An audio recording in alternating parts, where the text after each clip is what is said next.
Wow, that was exciting, wasn't it?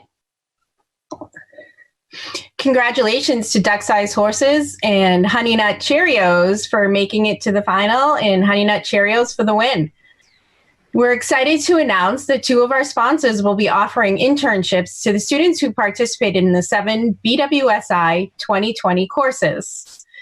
For you students, we will have information on our BW dashboard page starting next week, so make sure you come and check it out for how to get the application. Now let's hear from a previous alumni who took advantage of one of these internships, Devin Miner.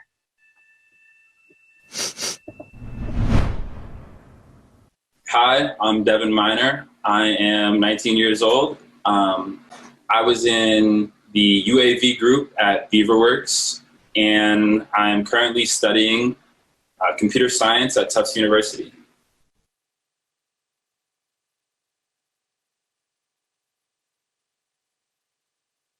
I would say that Beaverworks taught me a lot of humility. I certainly, coming into Beaverworks, I certainly was not the best programmer there. So it taught me to listen a lot to my peers. And before I got there, I had never been a part of any group programming project or any group project really. So it definitely helped me with like all the work that I do today and working with my team and knowing like what questions to ask.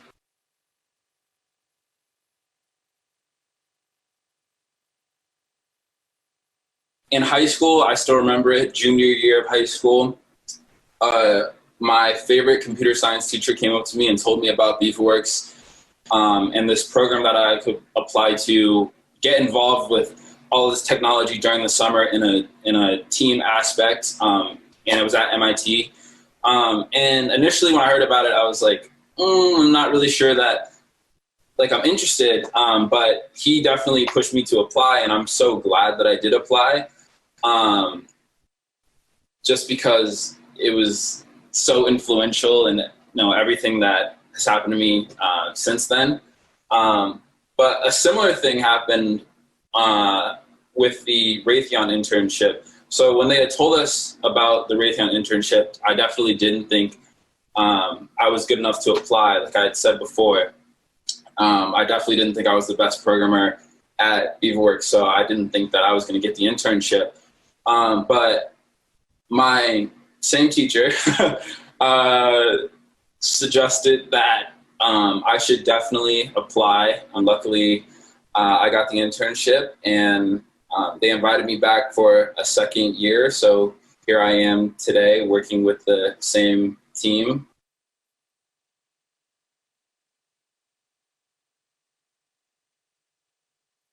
I think one of the coolest parts of working at BBN is getting to develop tools and applications that can have a significant impact for years to come. So right now I'm getting to work on COVID-19 applications for a Raytheon customer, and it's kind of cool and inspiring getting to see us tackle challenges like facing the world in real time.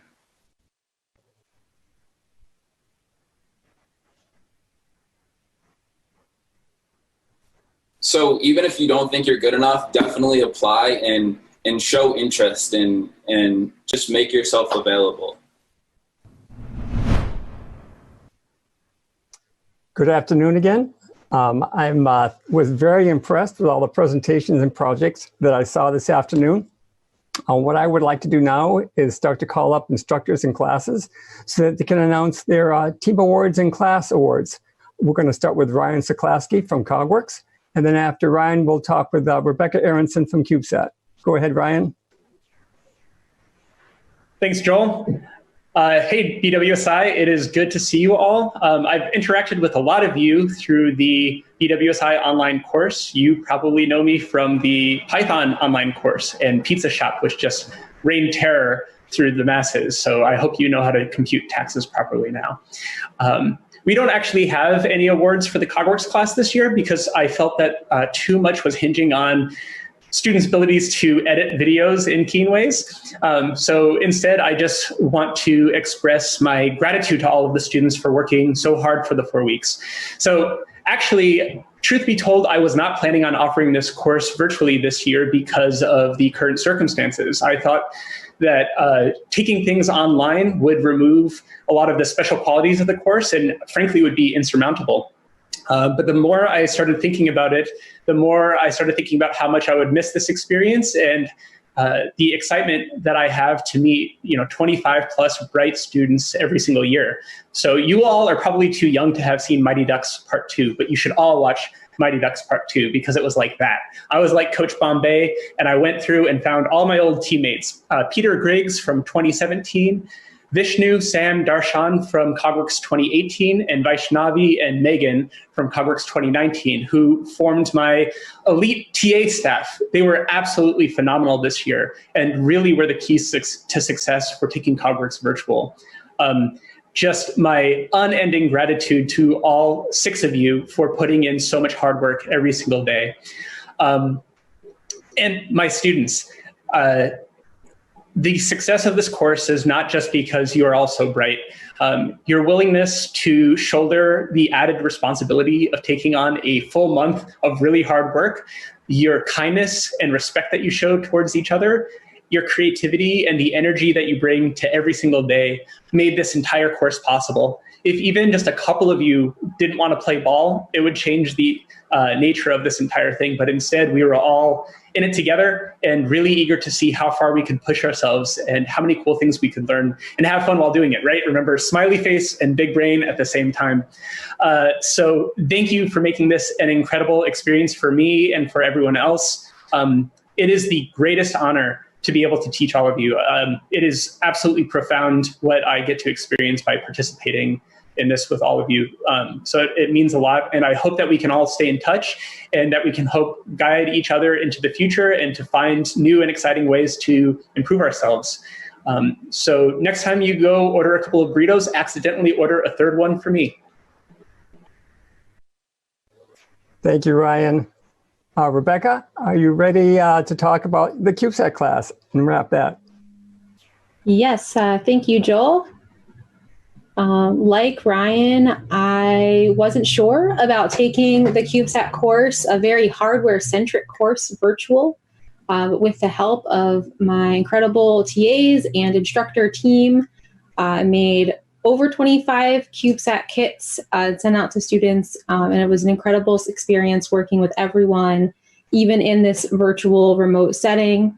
The CubeSat students this year had the added challenge, instead of each team needing to make one CubeSat that worked, each team needed to make 5 working prototype CubeSats, and they all did and were extremely successful.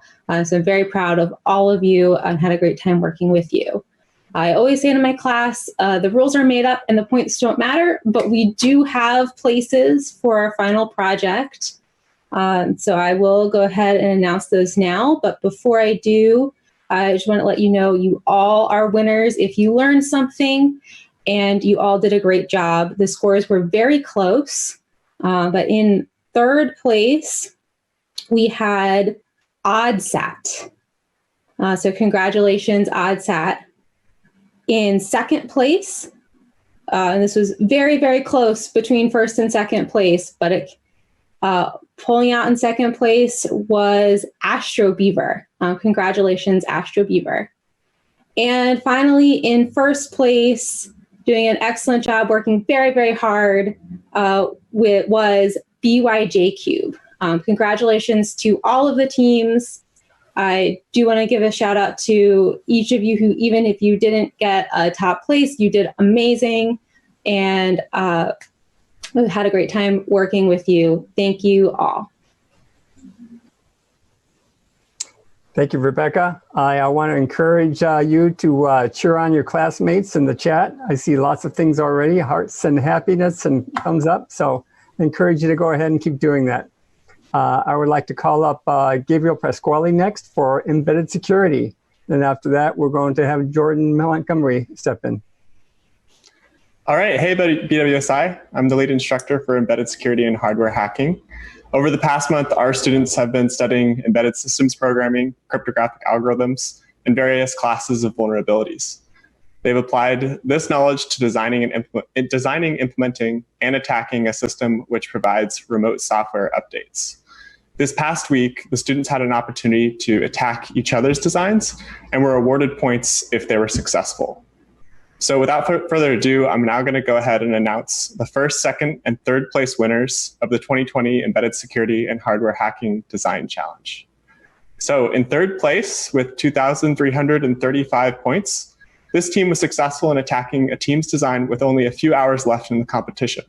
Congratulations to Team Error 404, Brain Not Found. Snaps. In second place with 3,032 points, this team successfully thwarted all attacks on their system, which is kind of ironic given their team name. Congratulations to Team Completely Insecure Alice. And finally, in first place with 3,775 points, this team captured the most flags more flags than any other team in the competition. So congratulations to Team The Shifters. So I got to be honest, I'm incredibly impressed with all that you've accomplished during this month-long course. And it's funny, I feel like I can confidently say that each and every one of you is so incredibly overprepared for any college level security course that you decide to take in the future. So before I hand it over to the next instructor, I just want to give a quick shout out to Boston Cybernetics Institute, who provided the reverse engineering challenges for us for the last week. And I also like to thank the MITRE Corporation for providing the design challenge that we run. And for the students that participated in the design challenge, I just want you to know that MITRE holds a design challenge every year, similar to the one that we run. So keep your eye out for the announcement for the MITRE 2021 Embedded Capture the Flag, if you're interested in continuing doing work like this. So thank you. Thank you, Gabriel. Jordan Montgomery, let's see, are you ready to go? And then we can move right along here. Fantastic. Thank you, Joel. Hi, everybody. I'm Jordan Montgomery, lead instructor for Medlytics this year. We've had a really fantastic year. I definitely could not have made this happen without some excellent help. Unlike Ryan and Rebecca, who wisely assessed the situation, I thought, oh, it can't be that much harder to run a course online when it's all software-based. But it was very hard. So thank you to Jeff Arena and Thomas Curtis for your help, as well as our truly fantastic TAs, Emily, Charvel, and Ujwal. You know better than I do even how much we really needed your help. We've also had some really fantastic students. I can personally verify how late into the night each of them worked, which is a shame for all of us, but we're looking forward to more sleep in the coming weeks. And with that, I actually would like to announce a couple of teams that really stood out in this week's final challenge project. So our first team that we're going to be discussing, they really kind of forged their own path for the challenge project. A lot of our teams, through no fault of their own, all ended up drawn to some similar problem types and taking some similar approaches to their problems. But this team really had a great example of how to go about exploring a number of different models to tackle their problem. And so the winner of the Model Exploration Award for this year's Medlytics course is Rona Group 1. So congratulations to Rona Group 1 for all the efforts that you put in really exploring the space of what types of models might apply to your situation. The next group really set out to define a problem well at the outset of their challenge project. And they really did a lot of work accumulating and acquiring the data that was necessary to answer that problem. And so this year's winner for the Data Scientist Award goes to Cove2D 19. You guys really did a lot of work curating your data and compiling it into a usable format, so well done to each of you. And finally, all of our students put together really stellar presentations today.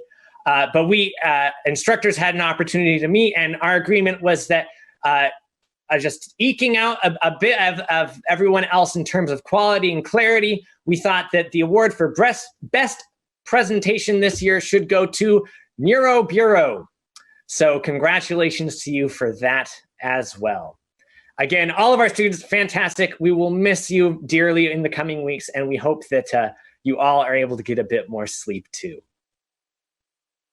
Great, thank you, Jordan. It sounds like an outstanding class and an outstanding group of students. That's great. I would like to call up Jeff Liu next to talk about remote sensing and for disaster response. Hi, thanks so much. Yeah, so I'm Jeff Liu. I'm the lead instructor for remote sensing for disaster response.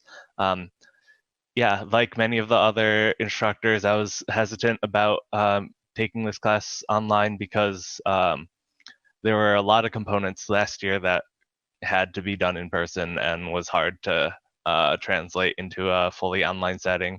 But fortunately, with the help of my teaching staff, particularly my co-instructor, Renee Garcia-Franceschini, and my TAs, Amkar Balaro, Pratyush Das, Andrew Mescalaro, and Anne-Marie Stupinski, were able to put together a very comprehensive and exciting set of curricula for the class. For the final project, our entire class had to work together to manage a hypothetical disaster scenario where a hurricane would come into the New England area. Each of the students was placed in one of 4 different teams, each with different responsibilities, from planning to situational awareness and logistics, as well as a public information / publicity team who was in charge of putting together a press conference documenting the entire response. And if you didn't have a chance to see that, I would highly recommend watching the recording. It is 85 minutes of the most seamless press briefing I've ever seen, including any government or any school or any company that I've ever encountered. So yeah, because disaster response is a very collaborative effort in nature, we don't have any awards, but we just want to shout out the entire class for how they came together and addressed so many different tasks and managed to put it all together in an excellent and very entertaining yet meaningful and moving final presentation. So I'll hand it back to Joel. Yes, I was watching most of your presentation too, and I loved the weatherman too. We got a shout out for the weatherman among many other things in that presentation. So the next, I would like to call up Amna Greaves for Serious Games with AI. Amna, are you ready to go? Indeed, we are. So we would like to present an award for Advanced Technologist, the most applied and hands-on programmer who was able to rapidly and quickly develop advanced visualizations and apply them at an extremely high level as part of her effort and part of her team. I'm going to hand it over to Joel Kurakar. Hello.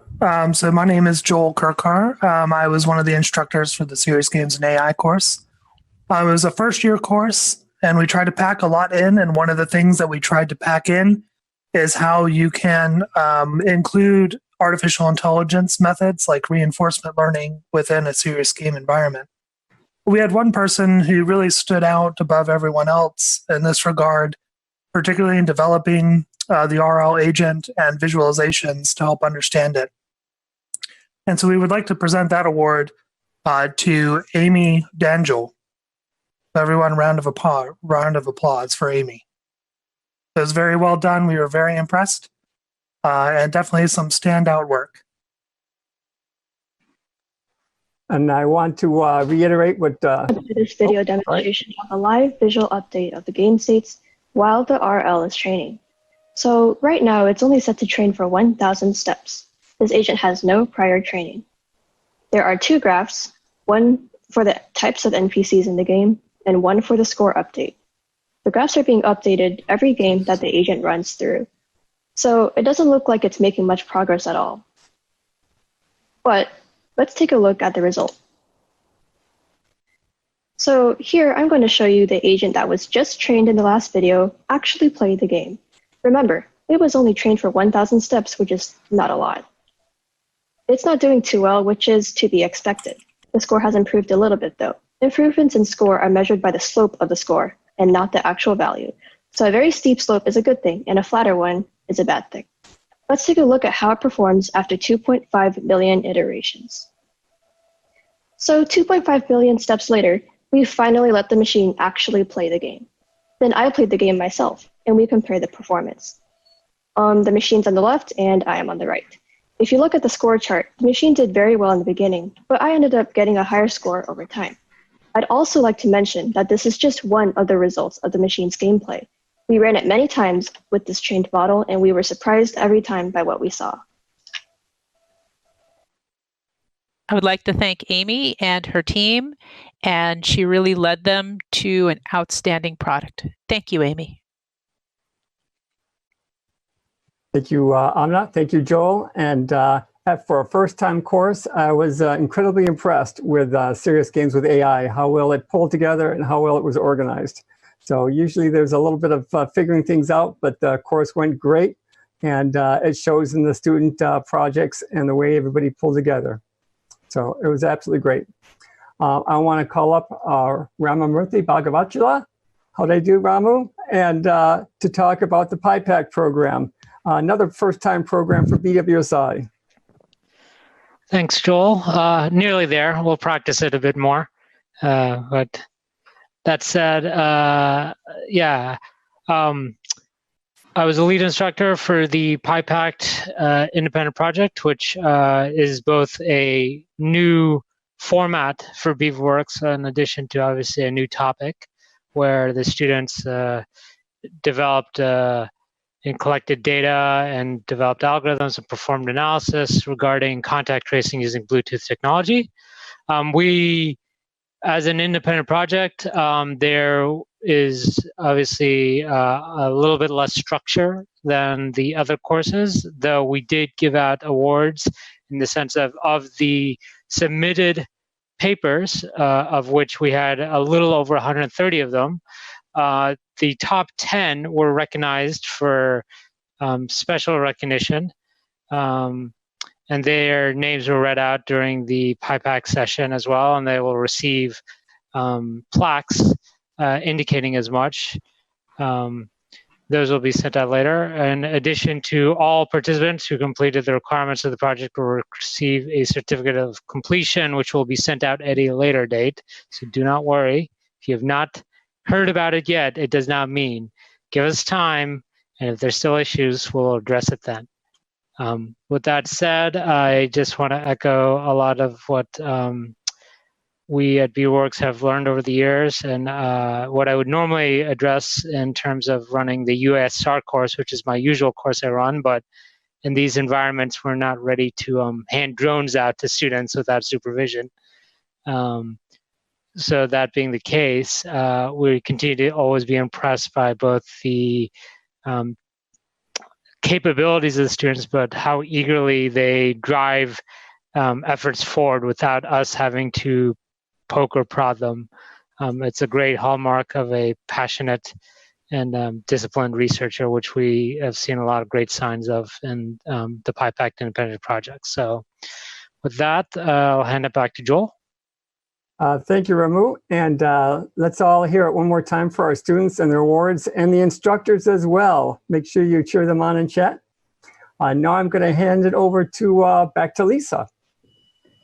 Thanks, Joel. Congratulations again to all of you on the amazing job you guys all did this summer. Now we'd like to introduce you to Dr. Bob Berman. He will be giving a special award to 7 BWSI students for the first time ever this year. This award is called the Dr. Bob Disruptive Engineering Award.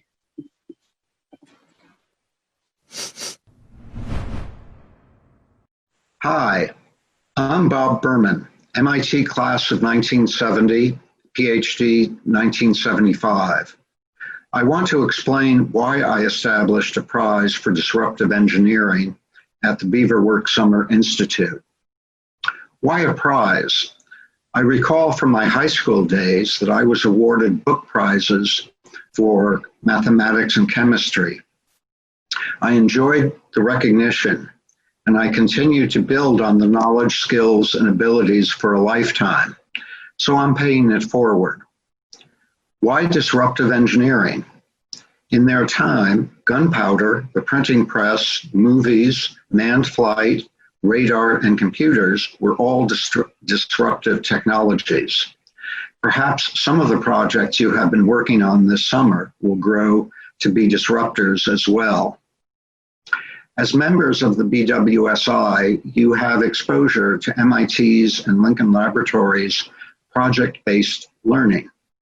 The span of these 7 topics is impressive, including autonomous race car and cognitive assistance, data science for health and medicine, cubesats, hardware security hacking, remote sensing, and serious AI-based game design and development. You have the additional challenge of participating in a time of COVID-19. I was unlucky enough to get COVID-19 in mid-March, so I know what it takes to be careful and safe. COVID-19 has impacted the closer nurturing relationships with MIT faculty, students, researchers, and the Lincoln Lab staff. But you are still able to get up close and personal with, or at least socially distanced from, the math, science, hardware, and coding. You will continue to make sense of information and know how to gather and evaluate evidence to make decisions, not to mention teamwork, communication, and time management skills. I'd like to offer my congratulations to all of you, and especially to the prize winners as you move on from the BWSI. And now for the prize winners. First, for the course Serious Games and AI, the winner is Vivian Tao. Her instructors write, Vivian has been a leader from the beginning, extremely comfortable with classmates and working with a team. She pushes for effort all round on her team, as well as encouraging others.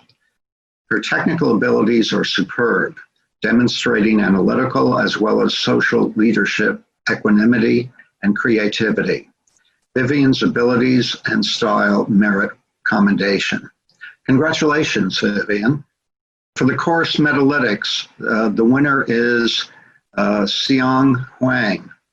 Xiang has been a cheerful and enthusiastic participant in the 2020 Metalytics course. In addition to his eagerness to thoroughly understand the course material, Xiang has maintained a humble and hopeful attitude towards his peers. As his AP physics teacher wrote, Xiang does not keep his academic talent to himself. One of the traits that I notice the most in him is his willingness to help classmates understand difficult concepts. We certainly found that to be true this summer. Congratulations, Xiang. For the race car course, the winner is Alexei Panas. His instructors write, Alexei Panas is a well-rounded student who has shown a strong passion for the race car course through his early curriculum investigation and insightful questions. His technical achievements are impressive, and through his collaborative work, we can see that he has the qualities of a strong leader. Congratulations, Alexei. For the course Cogworks, the winner is Audrey Lee. Her instructors write, from the outset of Cogworks, Audrey has demonstrated a penchant for leveraging her strong technical skills in creative ways to tackle problems, and a passion for project-based learning. Furthermore, she is eager to engage with her peers in encouraging and collaborative ways to help form a team that is greater than the sum of its parts. The cogworks staff and students alike are proud to recognize Audrey for this prestigious award. Congratulations, Audrey. For the course Remote Sensing, the winner is Johan Vonk. His instructors write, Johan has demonstrated hard work and creative problem solving throughout the course, most notably in the final exercise as part of the logistics team in addressing the vehicle routing problem. He has been an excellent team player and leader, working with his teammates in a collaborative and supportive manner. Congratulations, Johan. For the CubeSat course, the winner is Avik Banerjee. His instructors write, throughout the CubeSat course, Avik demonstrated a passion and enthusiasm for learning. His curiosity and initiative sparked conversations that enhanced the class discussion and encouraged his teammates to think outside the cube. Congratulations, Avik. And for the final course, Embedded Security and Hardware Hacking, the winner is Seth Taylor. His instructors write, Seth can be counted on as a kind and supportive collaborator who is able to lead the way with his technical expertise and knowledge. When he and his team decided to use a creative key refreshing scheme in their design, Seth worked with another student to learn and understand a less common algorithm that was not covered in class. That completes the prize winners. Congratulations to all of them. And now for a few final words. Keep it short, keep it simple, and spark joy. Thank you, Dr. Berman, for our Dr. Bob, as he likes to be called, Dr. Bob Award for Disruptive Engineering. Thank you very much for presenting that. I want to back up, and while I would like to say that we needed a few more minutes to put the race car awards together, in reality, I skipped it in my excitement. So we want to go over to Matt Caligaro and to announce the race car awards, team awards. Thanks, Joel. So Emmy and I are the two lead instructors for race car. And I will say that as a hardware course, I was also very nervous going into this. There was a lot of technology that we were using that hadn't really been tested extensively before, both in the terms of the hardware with the cars and then the simulation environment. But I would have to say that the positive attitude and the support and the commitment from everybody involved with this course, the TAs, the students, are really what allowed us to reach success in the end. There's been many roadblocks that we hit along the way, but nobody got too caught up in these. The TAs were always there to help us get back on our feet, and the students were always so understanding and flexible, focusing on what positives they could take out of the situation rather than focusing on the shortcomings. And so really, I'm deeply grateful to all of the students for the positive attitude that they brought into this course. And the vast majority of race car is a collaborative course. For those of you who sat in on our presentations this morning, you saw all of the work done by the teams that they presented. And there's no awards for these presentations because we really think that these were just uncomparable projects. They were focusing on completely different aspects that really shouldn't be compared. But there are two aspects of the race car program that are competitive. That would be the time trials and then the Grand Prix, which you all watched at the beginning of this session. So I'll begin by introducing the awards for the time trials. We broke these into two categories. Of course, there are the best times overall for the time trial, but we also wanted to recognize students who really focused in on a particular aspect of the time trial course. So we'll also be giving a best time for each subsection as well. And with that, I'd like to recognize for the best time in phase 1 of the time trial, Alexei Panas. For the best time in phase 2, also Alexei Panas. For the best time in phase 3, Grace Shin and Wei Zhao working as a partner team. And for the best time in phase 4, Nin Vigesna. So congratulations to all of you.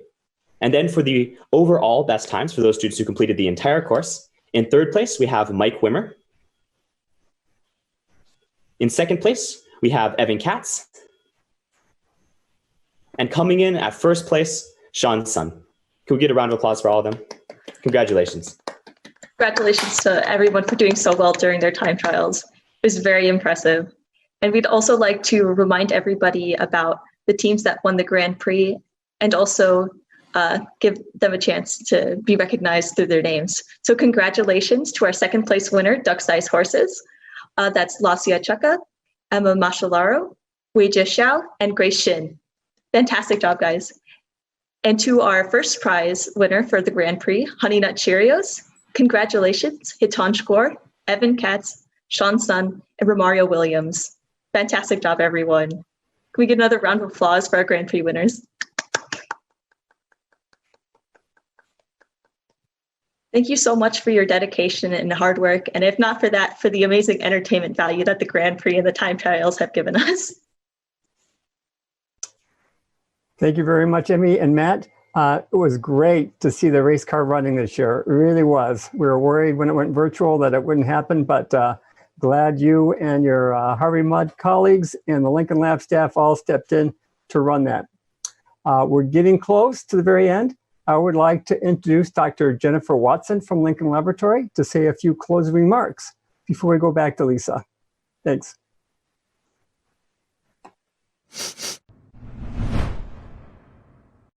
Hi, everybody. I'm Jen Watson, and I've been the moderator for the BeaverWorks Summer Institute 2020 seminar series. I want to congratulate all of you in finishing this incredibly challenging program, and you've just done a fantastic job. I don't think we thought we would be in a program like this virtual when we started this back in January, but you have all persevered and you've done an amazing job. And parents and families, you should really be proud of your students. I'd like to thank all the speakers who conducted the seminars this year. They are the leaders and innovators in their fields. They have incredibly valuable lessons that they've imparted onto the students, and many of them are here today to see all the exciting results of your hard work. And students, you heard a lot of lessons from these speakers, and I hope that you take some of those with you and keep them with you as you face challenges and you move out in your career and college and even beyond. Now, for the better part of 7 months, you have been working really hard on the online courses.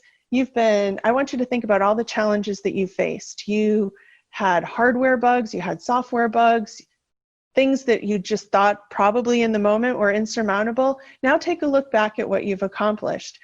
All of the videos that we've seen today and the demonstrations today are nothing short of phenomenal. I know you are all going to be incredibly successful, and it's not because of your GPA and not because of your SAT scores, but because of your drive, your curiosity, and the tenacity that you showed to get through this program. I cannot wait to see all of the incredible things you have ahead of you and the accomplishments you're going to make. And so congratulations to all of you, and good luck and be safe.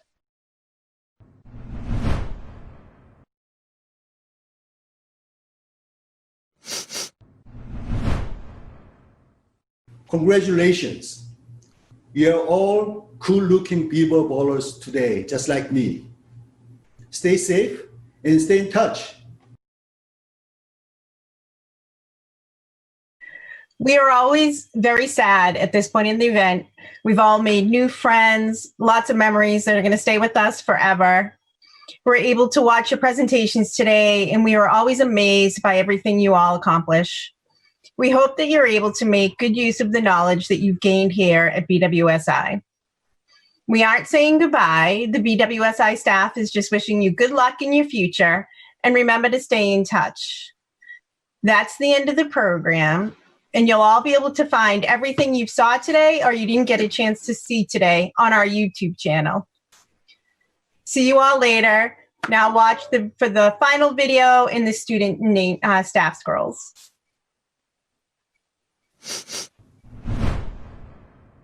My teacher recommended me to take a look at the opportunity called BeaverWorks Summer Institute. BWSI includes self-directed online tutorials during the spring, building up to an intensive 4-week hands-on program over the summer. From the speakers, to the projects, to the memes in between, I really couldn't imagine summer 2020 any other way. This is one of the most simultaneously interesting and enjoyable computer science courses I've ever taken, all thanks to the people who make this program possible. Something that I really enjoyed about this project and this program in general was the amount of freedom that we had. We were able to delegate our own tasks and design and refine our own user interface. My favorite thing that we have worked on has been developing our mod idea. The instructors created the game, but they left us lots of room to expand and add on to it. I'm really enjoying getting to work on very real-world problems and circumstances, and I think it's been awesome that in doing so, I've been able to collaborate with people from all over the country. And we've had a couple fun code contests, and when we want a break, we get to play Minecraft with our BWSI friends. There's been a lot of amazing collaborative teamwork, a lot of funny jokes, a lot of funny memes, and overall, a really nice time. BWorks is sharing code and sharing jokes. Even though the classes were virtual this year, we still got plenty of hands-on experience in many different ways. I was very fortunate to have the opportunity to work with world-class instructors and other enthusiastic students like me. Special shout out to our adult leaders, Sarah, John, Tommy, and Karen. You guys rock. Thanks for helping us. I truly found out that I can ask any question anytime and get an answer. And I've been able to do amazing things with the knowledge that has been given to me at BWSI. So it truly has been an honor for me to be here with all of these extremely accomplished people. I'm very grateful for BeaverWorks for giving me and so many others this opportunity. BWSI has honestly changed my life and many of the other students, and it can change yours.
I think we can unmute. Yeah. And we can all say, yay. We made it all through it, guys. Do we all feel good? Was it a good day? Yeah. I was able to watch a lot of your presentations and they were all phenomenal. So pat yourself on the back, clap your hands. You guys did great. So, and hopefully we'll see you in the future. You'll come back and teach. You'll come and work at MIT. You'll come to MIT. You'll work at Lincoln Lab. But keep in touch. Let's all unmute and say goodbye. All right. Everybody's unmuted. Thank all right. you so much. Thank you. Bye. Thank you. Thank you so much. Thank you so much. Thank you. Bye. Everything. Bye. Bye. Bye, all. Thank you. Bye.